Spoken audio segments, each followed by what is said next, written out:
आज हम स्टार्ट करते हैं कि एक स्ट्रॉन्ग इंट्रोडक्शन कैसे लिखना चाहिए। अच्छा, हम इंट्रोडक्शन का स्ट्रक्चर पहले पढ़ चुके हैं कि इंट्रोडक्शन के अंदर उसके जो होते हैं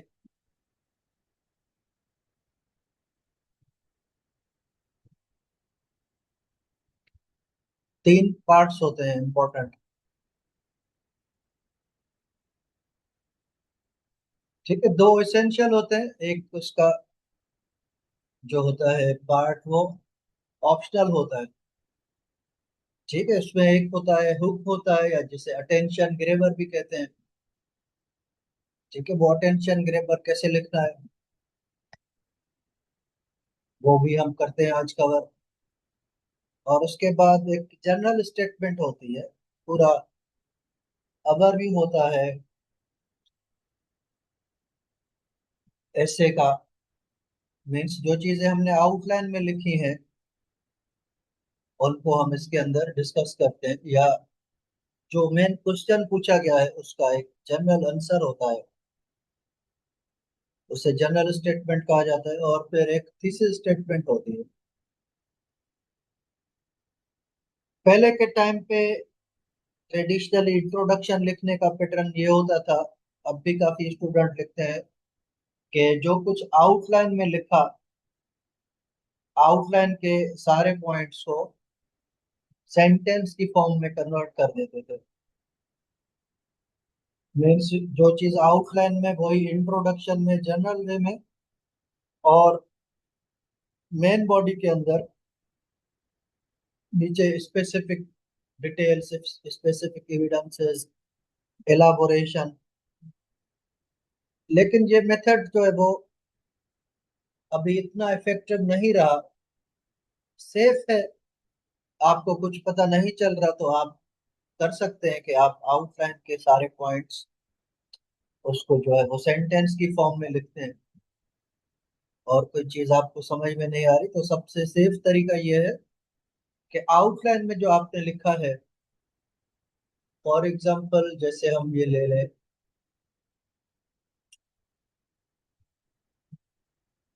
इस Pakistan ready for digital revolution, तो यहाँ से हम कि there are emerging science of digital progress in Pakistan, there is expansion of internet penetration and mobile connectivity. फिर यहाँ पे ये सेंटेंस खत्म हो गया, फिर दूसरा सेंटेंस, फिर तीसरा, फिर चौथा। फिर यहाँ पे कनेक्टर लगा देते हैं, मोर ओवर, फर्दर मोर। या अगर कोई कंट्राडिक्टरी बात है तो however there are some structural impediments hindering digital progress of Pakistan. ठीक है, such as inadequate digital infrastructure, digital illiteracy. कभी कभार एक सेंटेंस में दो पॉइंट्स लिख देते हैं, कभी कभार एक सेंटेंस के अंदर एक ही आइडिया डिस्कस करते हैं। अच्छा, उसमें ये गलती हमने नहीं करनी चाहिए कि एक ही सेंटेंस में ये सारे आइडियाज लिख, उससे सेंटेंस और बर्डन हो जाता है आइडियाज से। ठीक है, सेंटेंस के अंदर ये जैसे एक आइडिया है, दूसरा, तीसरा, चौथा। ठीक है, फिर ये हेडिंग है, ये भी हम सेंटेंस की फॉर्म में लिख सकते हैं। ठीक है, लेकिन कुछ बच्चे क्या करते हैं कि ये सारे के सारे पॉइंट्स एक ही सेंटेंस में लिख कर आ जाते हैं, तो उससे नुकसान ये होता है कि फर्दर इंट्रोडक्शन में उनके पास स्पेस नहीं बचता, और सेंटेंस ओवर बर्डन हो जाता है लिस्टिंग से। ठीक है, तो हम इस तरह से ट्रेडिशनल वे में इंट्रोडक्शन लिख सकते हैं, लेकिन हम इंट्रोडक्शन के कुछ क्रिएटिव मेथड्स आज हम कवर करेंगे।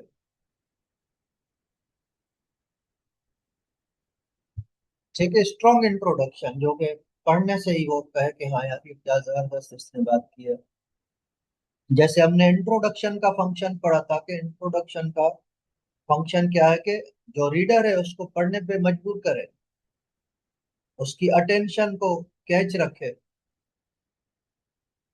तो इंट्रोडक्शन के अंदर जो इनिशियल की जो 3 लाइंस होती हैं, 3 जो सेंटेंसेस होते हैं, वो बहुत क्रूशियल होते हैं।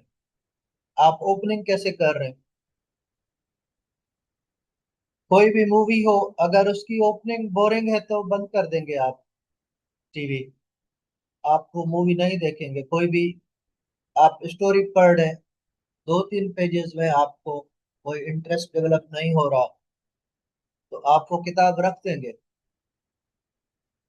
तो यही सिचुएशन इंट्रोडक्शन के साथ है कि ओपनिंग को हमने ग्रेसफुल बनाना होता है, ओपनिंग को हमने इंटरेस्टिंग बनाना होता है। जैसे पढ़ने वाला जब पढ़े तो उसको दिल कहे कि हाँ यार, इसको देखो आगे इसने क्या लिखा है। तो उसलिए हम क्या करते हैं कि उसकी ओपनिंग जो होती है वो क्रिएटिव ओपनिंग करते हैं। उसके डिफरेंट मेथड्स हैं। फिर इंट्रोडक्शन का हमने ये भी फंक्शन पढ़ा कि इंट्रोडक्शन का काम सिर्फ ये नहीं कि उसको अटेंशन को कैच करें, लेकिन इंट्रोडक्शन के अंदर जो मेन क्वेश्चन पूछा हुआ है उसका भी हम जवाब देते हैं, वो हम जनरल स्टेटमेंट में देते हैं। और मेन हमने क्रक्स क्या बनाया उसका वो थीसिस स्टेटमेंट में लिखते हैं। ठीक है, तो एक उसका मेथड ये है कि begin with a thought provoking quotation. ठीक है, कोटेशन से हम स्टार्ट कर सकते हैं, ये भी एक आसान तरीका है। अब कोटेशन के लिए हमने क्या करना होता है, उसके लिए थोड़ा सा हम होमवर्क करते रहते हैं। ठीक है, थॉट प्रोवोकिंग कोटेशन हो सकता है कि जब हम एग्जाम में बैठे हों तो हमारे जहन में कोटेशन ना आए। कोटेशंस बनाने का भी आपको मेथड मैं समझाऊंगा कल। तो कोटेशन के लिए हम रोजाना जो है वो 5 से 10 कोटेशंस मुख्तलिफ सोर्सेज से निकालते हैं। कोटेशन की बुक्स भी मिलती हैं, प्रोवर्ब्स की बुक्स मिलती हैं, जैसे मैंने अपने एसेज में यूज किए हैं different proverbs. Law catches flies but let hornets go free, जैसे it takes two to tango. ये प्रोवर्ब्स कोटेशंस वगैरह ना सिर्फ हमें इंट्रोडक्शन में हेल्प करते हैं, बल्कि नीचे मेन बॉडी के अंदर भी हम अपनी राइटिंग को इफेक्टिव क्रिएटिव बनाने के लिए यूज कर सकते हैं। ठीक है, तो आपने ये करना है कि रोजाना आप 5-10 कोटेशंस आप कोई बुक से निकाल लें, जो आप पढ़ रहे हैं उसके अंदर कोई आपको बहुत ही इंटरेस्टिंग कोई फ्रेज नजर आ रहा है, कोई आपको कोटेशन नजर आ रही है। जैसे मैं एक बार स्टूडेंट्स को पढ़ा रहा था कि भाई एक कोटेशन मुझे फ्रेज बहुत अच्छा लगा, तालिबान के लिए लिखा गया था कि those who have to count beats are counting bullets. तो एक स्टूडेंट को जो कोटेशन जो है वो उसको पैटर्न उसका समझ में आ गया, उसको मैंने दिया ऐसे चाइल्ड लेबर के ऊपर। तो उसने ओपनिंग इस तरह से की कि those who have to carry school bags on their shoulders are unfortunately carrying bricks. ठीक है, तो उसने वहां से पैटर्न समझ लिया और खुद ही कंस्ट्रक्ट की कोटेशन। आप चैट जीपीटी से कोटेशन ले सकते हैं। ठीक है, उसको कहें कि आप फेमस राइटर्स की मुझे कोटेशंस दे दे। अब किस तरह से कोटेशन हमने निकालनी, आप थीम्स बना लें। एजुकेशन के ऊपर आप उससे कहें, एजुकेशन पे तो आपको दे देगा an investment in knowledge page the best interest Benjamin Franklin की। ठीक है, आपको नेल्सन मंडेला की कोटेशन दे देगा, नोम चॉम्स्की की दे देगा। तो ये हो जाएगी जनरल कोटेशन। एजुकेशन के ऊपर, डेमोक्रेसी के ऊपर ले लें, डेमोक्रेसी के ऊपर आपको दे देगा कोटेशंस। आप वुमन के ऊपर ले लें, आप जेंडर के ऊपर ले लें, आप ग्लोबलाइजेशन के ऊपर कोटेशंस निकलवा लें। ठीक है, तो आपकी जो फैक्ट बुक होगी, आपकी जो कॉपी होगी, डायरी होगी, उसके अंदर नोट कर लें। अच्छा, अब इसमें एक चीज का आपने ख्याल रखना है कि आपने जो अवर यूज्ड कोटेशंस हैं, रिसिपिटी quotations, democracy is of the people, by the people, for the people, Abraham Lincoln, ये कोटेशंस यूज नहीं करनी। Education is the most powerful weapon, Nelson Mandela, ये बहुत यूज हो चुकी है। फ्रेश कोटेशंस निकालनी, आपने वो कोटेशंस निकाली जो दूसरे स्टूडेंट्स यूज ना करें। ठीक है, फिर आप ये भी कर सकते हैं कि एजुकेशन एंड डेमोक्रेसी पे आप कोटेशंस निकलवा लें। जैसे एक आ गया कि भाई democracy and illiteracy can not move together, तो वो आपके पास पहले से कोटेशन बनी हुई होगी, तो आप वहां से स्टार्ट कर सकते हैं। मैंने खुद यही किया था, मैंने डिफरेंट जो स्टडी करता था पॉलिटिकल साइंस की बुक्स में से मैंने कोटेशन निकाल ली, यूरोपियन हिस्ट्री की बुक्स में से। तो जो ऐसे आया था तो मैंने थॉमस हॉब्स की कोटेशन से स्टार्ट किया था कि man in the state of nature was in the state of perpetual warfare. ठीक है, तो कोटेशन वगैरह ये होती है कि उसके अंदर जो एक्सपर्ट्स होते हैं, जो लर्नेड मैन होते हैं, लर्नेड पीपल होते हैं, उनके वर्ड्स होते हैं, उनकी उस चीज के ऊपर एक अथॉरिटी होती है।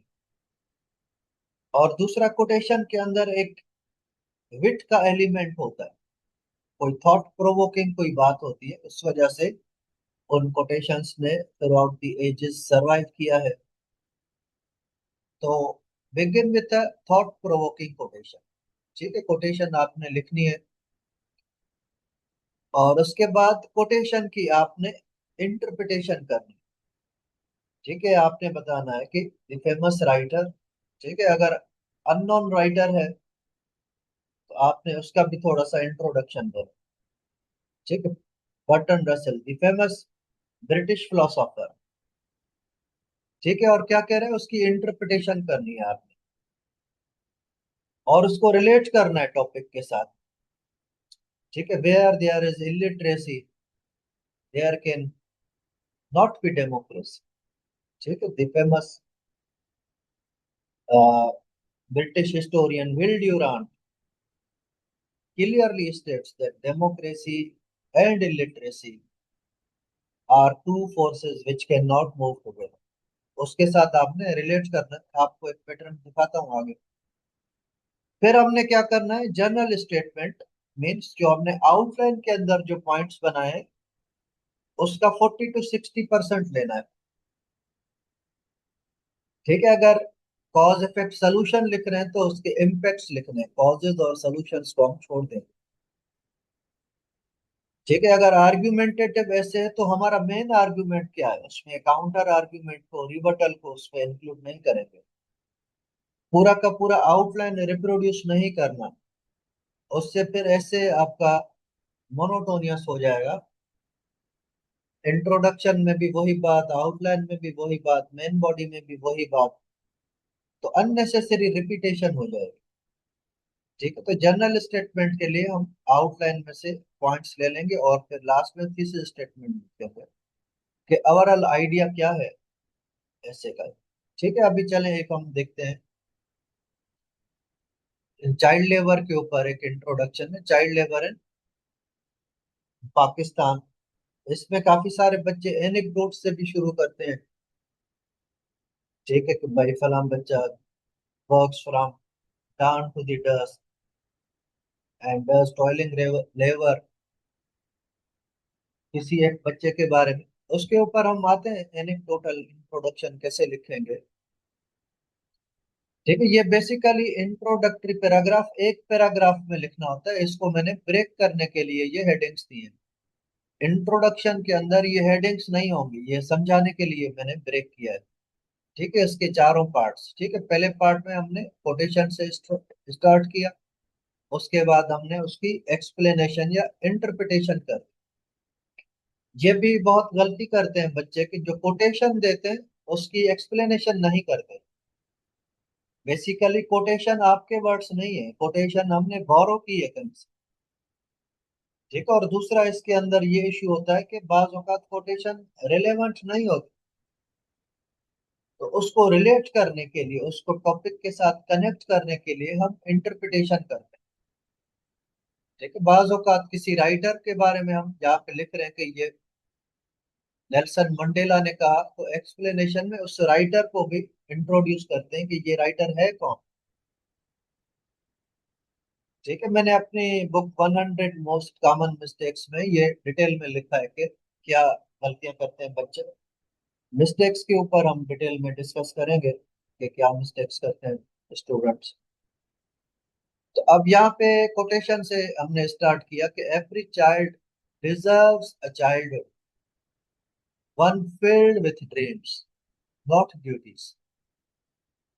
ठीक है, कि चाइल्ड को क्या चीज होनी चाहिए, उसके ड्रीम्स होते हैं, जब उसका जो बचपन होता है, और सिस्टम को क्या करना चाहिए कि उसको उसके ड्रीम्स फुलफिल करने चाहिए, ना कि उसको एक्सप्लॉइट करना चाहिए चाइल्ड लेबर के थ्रू। ठीक है, तो every child deserves a childhood one filled with dreams not duties, ये एक कोटेशन हमने ले ली। ठीक है, इसका फायदा क्या हुआ कि इससे हमें एक ग्रेसफुल ओपनिंग मिल गई, बजाय कि हम डायरेक्ट शुरू हो जाते, रोना पीटना शुरू कर देते कि child labour is exploitative and children are groaning under the heels of misery. ठीक है, तो इस तरह की जज्बाती लैंग्वेज हम यूज नहीं करते, हमने कोई तकरीर नहीं करने। हमारी ओपनिंग क्रिएटिव होनी चाहिए, ग्रेसफुल होनी चाहिए। ठीक है, तो ये एक कोटेशन, सैंपल कोटेशन मैंने यहाँ पे लिख दी है। ठीक है, चाइल्ड के बारे में, चाइल्ड की इंपॉर्टेंस लिख सकते हैं आप, children are the future of the nation, but child labor snatches future from those children who are doing labor। तो आप खुद भी बना सकते हैं। अच्छा, इसमें एक और कोटेशन के अंदर मेथड यूज हुआ, antithetical sentence. Antithetical creative sentences में कल आपको बनाना सिखाऊंगा डिटेल में, तो आप खुद भी बना सकते हैं।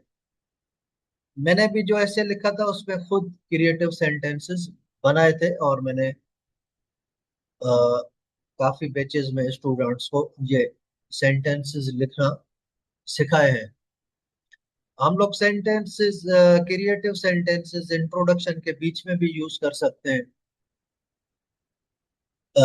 बॉडी पैराग्राफ में भी यूज कर सकते हैं, कंक्लूडिंग सेंटेंस में यूज कर सकते हैं। वो मैं आपको सारे इसके स्पेसेस बता दूंगा कि कहाँ पे यूज करेंगे। ठीक है, तो हमने क्या किया, पहले एक कोटेशन से स्टार्ट किया। अगर हमारे पास ऑलरेडी कोई कोटेशन है तो वेल एंड गुड, अगर नहीं है तो फिर हम कोशिश करेंगे कि खुद से कंस्ट्रक्ट कर सकते हैं या नहीं। अगर वो भी नहीं बन रही तो और भी मेथड्स हैं। ठीक है, अब हम क्या करेंगे, इसकी इंटरप्रिटेशन करेंगे कि this statement simply explains that childhood should be a time of innocence, learning and overall growth. ठीक है, अब ये बात राइटर ने कही थी, हम उसको अपने वर्ड्स में लिख रहे हैं। चाइल्डहुड की, चिल्ड्रन की इंपॉर्टेंस क्या होती है? ठीक है, इनोसेंस होती है, लर्निंग का दौर होता है, ग्रोथ का दौर होता है। ठीक है, not a period burden bye hardship and deprivation. ठीक है, अब हम राइटर के डोमेन से अपनी डोमेन में आ गए। ऐसे writing should be in your on words. अब हमने यहाँ पे एक्सप्लेनेशन करके ऑन वर्ड्स में इसको लेकर आ गए। ठीक है, तो इस पे दो या तीन सेंटेंसेस जो है वो हम, पहला कोटेशन का सेंटेंस, बाकी एक या दो सेंटेंसेस उसकी एक्सप्लेनेशन और उसको रिलेट करना टॉपिक के साथ, उसके ऊपर लिखते हैं। अब उसके बाद तीसरा हम क्या करते हैं, जनरल स्टेटमेंट, मींस जो इंट्रोडक्शन के अंदर जो हमने पॉइंट्स लिखे हैं। ठीक है, जैसे हमने इसके ऊपर, सॉरी, आउटलाइन के अंदर जो पॉइंट्स लिखे हैं, जब हमने आउटलाइन बनाई होगी तो क्या किया होगा, चाइल्ड लेबर के कॉजेस क्या हैं, इम्पैक्ट्स क्या है, और उसको सॉल्व कैसे करना चाहिए। ठीक है, तो हम पूरा का पूरा अगर रिप्रोड्यूस करेंगे तो ये बहुत लेंथी हो जाएगा इंट्रोडक्शन। ठीक है, इंट्रोडक्शन की जो लेंथ होनी चाहिए, 16 सेंटेंसेस, 18 सेंटेंसेस, मैक्सिमम 20 सेंटेंसेस तक आप जा सकते हैं। इंट्रोडक्शन बॉडी पैराग्राफ से थोड़ा सा बड़ा होता है, ठीक है, क्योंकि उसमें हमने एक तो क्रिएटिव ओपनिंग करनी होती है, जनरल स्टेटमेंट देनी होती है, थीसिस स्टेटमेंट देनी होती है, अपने केस को रिप्रेजेंट करना होता है, टॉपिक क्वेश्चन को आंसर करना होता है, तो मल्टीपल फंक्शंस होते हैं। क्लिंट ब्रुक्स ने लिखा कि इंट्रोडक्शन लिखना ऐसे है जैसे एक जगलर मुख्तलिफ बॉल्स को एयर में थ्रो करके और बैलेंस करता रहता है, उनको रिवॉल्व करता रहता है, इस तरह से है। तो इसमें मल्टीपल चीजें, उनको बैलेंस वे में लेकर चलना जरूरी होता है। ठीक है, तो अब यहाँ पे ये वाली साइड थोड़ी सी सेफ होती है, क्योंकि इसमें हमें पता है कि आउटलाइन में हमने क्या लिखा है। ठीक है, आउटलाइन में हमने कॉजेज लिखे, क्यों है चाइल्ड लेबर, भाई पॉवर्टी की वजह से है, इन्फ्लेशन की वजह से है, ओवर पॉपुलेशन की वजह से है, अर्बनाइजेशन की वजह से। लेकिन यहाँ पे हम उसके कॉजेज नहीं लिखेंगे। कॉजेज लिखना मीन्स उसका एनालिसिस करना शुरू कर दिया हमने। इंट्रोडक्शन में हम एनालिसिस नहीं करते, जस्ट हम अपना जो केस है वो डिस्कस करते हैं। इसके सॉल्यूशन लिखना मीन्स उसका एनालिसिस करना हमने शुरू कर दिया। इंट्रोडक्शन जनरल होता है, यहाँ पे कोई हमने स्पेसिफिक डिटेल्स, कोई स्टेटिस्टिक्स ये नहीं दी। कुछ इंट्रोडक्शंस में हम दे सकते हैं स्टेटिस्टिक्स, जैसे इनफॉर्मल इकोनॉमी ऑफ पाकिस्तान, ठीक है, क्योंकि वो फिर उसको हमारे केस को स्ट्रॉन्ग कर रहे होते हैं। लेकिन वो स्टेट्स जो होती हैं वो क्या होती है, एज अ सपोर्टिंग डिटेल नहीं होती, वो हमारे केस को रिप्रेजेंट करती है। ठीक है, यहाँ पे जनरल जो हमारे सेंटेंसेस है वो लिखेंगे, उसके नीचे डिटेल्स एविडेंसेस बॉडी पैराग्राफ में लिखेंगे। ठीक है, तो कॉजेस को हमने छोड़ देना है, सॉल्यूशंस को हमने छोड़ देना है, हमने उसके इम्पैक्ट्स लिखने हैं।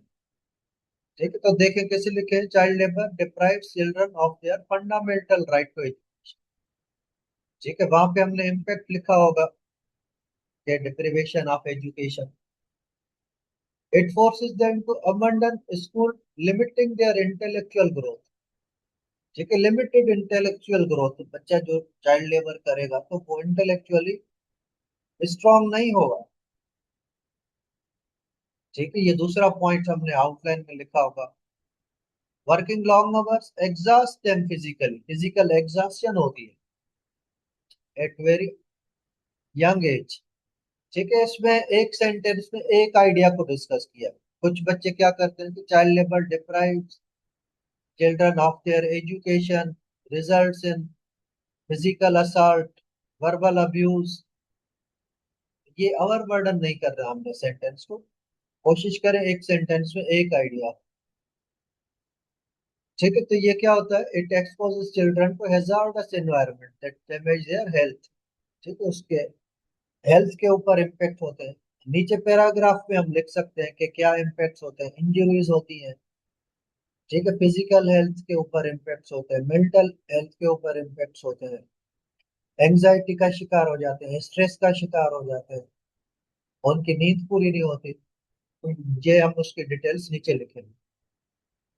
Child labour often leads to malnutrition due to poor living conditions. ठीक है, भूख से मरने लगते हैं, ग़िज़ा की कमी होती है। It robs children of their innocence and carefree childhood. ठीक है, उनकी मासूमियत छिन जाती है। They are frequently subjected to exploitation and abuse by employers. जो बच्चे चाइल्ड लेबर करते हैं घरों के अंदर, गैरेजेस के अंदर, मुसलसल उनको गालियां वगैरह पड़ रही होती है, फिजिकल असॉल्ट होता है उनका। ठीक है, काफी सारे बच्चे ड्रग्स लेना शुरू करते हैं, कोई स्ट्रीट क्राइम्स में चला जाता है। तो यहाँ पे हमने इसके इम्पैक्ट्स लिखने होते हैं। इम्पैक्ट्स का फायदा क्या होगा कि इम्पैक्ट से ये पता चलेगा कि ये जो इशू है ये है कितना सेवियर। ठीक है, इम्पैक्ट पढ़ के रीडर कहेगा कि यार ये तो बड़ा ही एक सीरियस थ्रेट है सोसाइटी के लिए। ठीक है, हम तो इसको नॉर्मली देख रहे थे, ये तो आपने इसको प्रॉब्लमेटाइज कर दिया। ठीक है, इम्पैक्ट लिखने से इशू आ जाएगा उसके अंदर। और उसकी इम्पोर्टेंस आ जाएगी कि क्यों उस इशू को रिजॉल्व करना जरूरी है।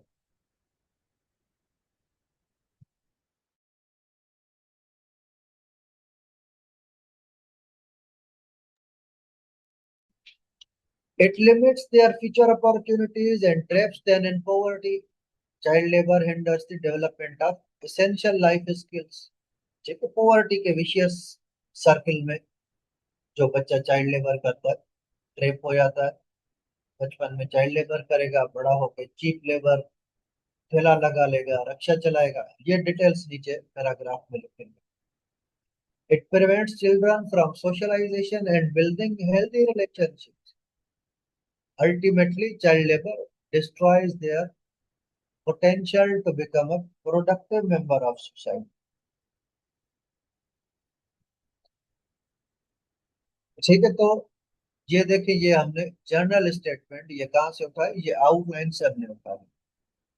ठीक है, तो पहले पार्ट में कोटेशन दे दी, दूसरे पार्ट के अंदर हमने उसकी एक्सप्लेनेशन कर दी कोटेशन की और उसको रिलेट किया टॉपिक के साथ। तीसरे पार्ट में जनरल स्टेटमेंट दे दी हमने आउटलाइन से उठा के। और लास्ट में जो है वो थीसिस स्टेटमेंट, जो ऊपर हमने ये इम्पैक्ट लिखा या जो हमने आउटलाइन बनाई थी, तो हम एक थीसिस स्टेटमेंट लिखेंगे। थीसिस स्टेटमेंट पे हम डिटेल में डिस्कस कर चुके हैं। तो इसकी थीसिस स्टेटमेंट ये होगा कि child labour in Pakistan is a serious social evil that deprives children of education and harms the country's future. Therefore, must be eliminated through effective laws and social reforms. ठीक है, तो इसके अंदर थोड़ा सा हम ये भी हिंट देंगे कि आगे जाके इसको हमने इसका वे फॉरवर्ड देना है। ठीक है, और इसके जो है वो इम्पेक्ट जनरल वे में हम डिस्कस करेंगे। तो ये जनरल इसके अंदर हमारी थीसिस स्टेटमेंट आ जाएगी। ठीक है, तो ये हम कोटेशन से एक इंट्रोडक्शन स्टार्ट कर सकते हैं।